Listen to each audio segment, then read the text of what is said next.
বাংলাদেশি দাদা না আসলে না কলকাতা সব ভুকা মরে যাবে।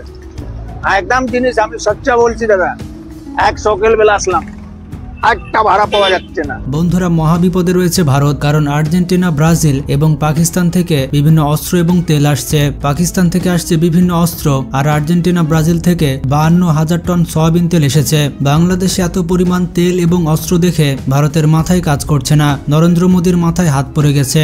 ভারতের সঙ্গে সম্পর্কের টানাপোড়েনের জেরে সীমান্তে আমদানি রপ্তানি বন্ধ করে দেওয়ার কারণে ভোগ্যপণ্য আমদানিতে তৃতীয় দেশের দিকে নজর দিয়েছে বাংলাদেশ। বাংলাদেশের আমদানিকারকরা এবং কর্তৃপক্ষরা বলছেন, চাল, ডাল, পেঁয়াজ সহ প্রয়োজনীয় ভোগ্যপণ্য আমদানিতে তারা ভারতের বিকল্প দেশগুলো খুঁজছে। ইতিমধ্যে পাকিস্তান লাভ লোকসানের কথা বলে বাংলাদেশ যা চাইছে তাই রপ্তানি করছে। তবে আরেকটি সুখবর হচ্ছে, এবার আর্জেন্টিনা আর ব্রাজিল থেকে হাজার হাজার টন সয়াবিন তেল বাংলাদেশে ঢুকছে। 4 দিনের ব্যবধানে আর্জেন্টিনা ও ব্রাজিল থেকে মোট 4টি জাহাজে আমদানি হয়েছে। এর মধ্যে রয়েছে 52,000 টন অপরিশোধিত তেল। এই অপরিশোধিত সয়াবিন তেল আমদানি করেছে সিটি গ্রুপ ও মেঘনা গ্রুপ। এর পাশাপাশি টিকে গ্রুপ, এই কয়েকটি গ্রুপ মিলে আর্জেন্টিনা, ব্রাজিল থেকে এই তেলগুলো আমদানি করেছে।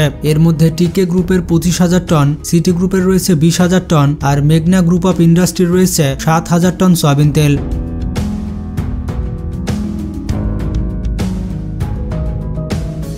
এসব অপরিশোধিত সয়াবিন তেল বাংলাদেশে আমদানি হওয়ায় বাজারে বোতলজাত সয়াবিনের যে সংকট চলছে তা কেটে যাবে, এটা আশা করা যাচ্ছে। সয়াবিন তেলের দাম সমন্বয় করায় রোজার আগে আরও আমদানি বাড়বে বলে আশা করছেন কর্তৃপক্ষরা। চট্টগ্রাম বন্দর কর্তৃপক্ষের তথ্য অনুযায়ী শনিবার 2টি জাহাজের মাধ্যমে বন্দরে আনা হয়েছে প্রায় 21,000 টন অপরিশোধিত তেল। মঙ্গলবার জলসীমায় পৌঁছেছে এমটি সানি ভিক্টোরি ও এমটি জিঙ্কাত্র নামের আরও 2টি বাণিজ্যিক জাহাজ। এই 2টি জাহাজে রয়েছে 30,600 টন সয়াবিন তেল। এর মধ্যে প্রথম জাহাজ থেকে ইতিমধ্যে তেল খালাস হয়েছে।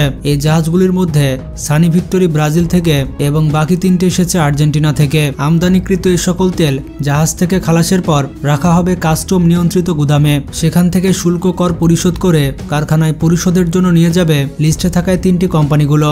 এরপর তেলগুলো পরিশোধন করে বাজারজাত হবে এই বিপুল পরিমাণ সয়াবিন তেল, আর এতে 1-2 সপ্তাহ সময় লাগতে পারে। এইসব সয়াবিন আমদানির জন্য অনেক আগে ঋণপত্র খোলা হয়েছিল। ব্রাজিল, আর্জেন্টিনা থেকে এই 4টি জাহাজ 1 মাস আগে রওনা হয়েছে।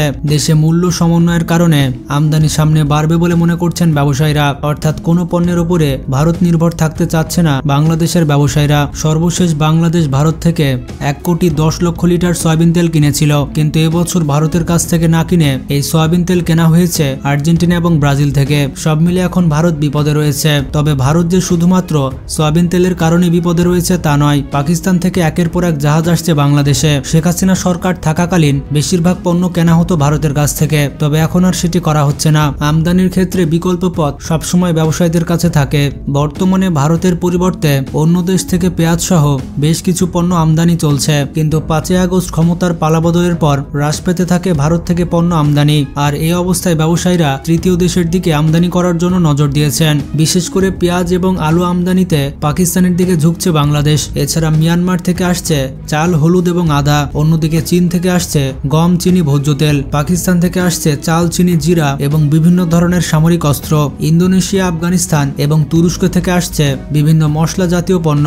রাশিয়া এবং ইউক্রেন থেকে ভুট্টা আসছে। ব্রাজিল থেকে আসছে গম এবং চিনি। আর থাইল্যান্ড থেকে আসছে বিভিন্ন ধরনের চাল। আসন্ন রমজান মাসকে কেন্দ্র করে বেশি বেশি খাদ্য আমদানি করছে বাংলাদেশের ব্যবসায়ীরা। এছাড়া 11টি পণ্য আমদানি করার জন্য বাংলাদেশ ব্যাংক অনুমতি দিয়েছে। রমজান মাসকে কেন্দ্র করে পাকিস্তান থেকে প্রচুর পরিমাণে খেজুর আসছে। আশা করা যাচ্ছে এবার খেজুরের দাম অনেক কম হবে। অন্তর্বর্তী সরকার খেজুর আমদানিতে শুল্ক কমিয়েছে।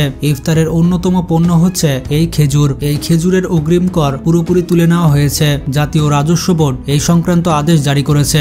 এদিকে বাংলাদেশ ভারতের সম্পর্ক যত তলানিতে যাচ্ছে, বাংলাদেশের থেকে ভারত তত বেশি ক্ষতিগ্রস্ত হচ্ছে। ভারতের বৈদেশিক মুদ্রা আয়ের অন্যতম মার্কেট হচ্ছে বাংলাদেশ। ইতিমধ্যে ব্যাপক ক্ষতির মুখে পড়েছে ভারতীয় ব্যবসায়ীরা। ভারতের বিভিন্ন পাইকারি বাজারে পেঁয়াজের পচন ধরে গিয়েছে। তাছাড়া কলকাতার মার্কেটের দিকে একবার তাকান, কলকাতার দাদাবাবুরা বাংলাদেশিদের দিকে তাকিয়ে আছে।